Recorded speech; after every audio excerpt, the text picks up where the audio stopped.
दोनदा देवेंद्र फडणवीसांनी काल ट्विट केलं, तुम्ही सुद्धा त्याला एकदा उत्तर दिलं. हे वारंवार असं पहिल्या सकाळी ट्विट केलं त्यांनी म्हटलं की शिवसेना काय लक्ष आहे बघा, त्यांना तेच ट्विट केलं त्यांनी पुन्हा तुमच्यावर टीका केली. त्यांना दिवस रात्र पहाटे शिवसेनेची भीती वाटते, अगदी ओरिजिनल शिवसेनेची. त्यांनी केलेलं जे पाप आहे शिवसेना फोडण्याचं ते त्यांना अजून पचवता आलेलं नाही. आम्ही त्यांचं ढोंग आणि त्यांचं पाप सदैव उघडं करत असतो. आणि काल सुद्धा आज सुद्धा आम्ही सांगतोय ना, महाराष्ट्रामध्ये मुंबईमधल्या जमिनींचे व्यवहार आधीच झालेले आहेत वक्फ बोर्डाच्या आधीच. आणि त्यासाठी त्या विधेयकाला त्या जमिनींच्या खरेदी विक्रीला कायदेशीर स्वरूप आणण्यासाठी हे विधेयक आणण्यात आलं. हे स्पष्ट आहे. त्याच्यामुळे देवेंद्र फडणवीस यांची भीती मी समजू शकतो.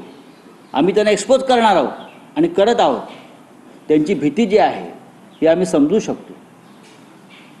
त्याने उगाच राष्ट्रीय ऐक्य, हिंदू मुसलमान ऐक्य, मुसलमानांचा मसिया, काल जर तुम्ही अमित शहांचं भाषण ऐकलं असेल तर मुस्लिमांचं इतकं लांगूल चालन बॅरिस्टर जिनाने सुद्धा केलं नसेल,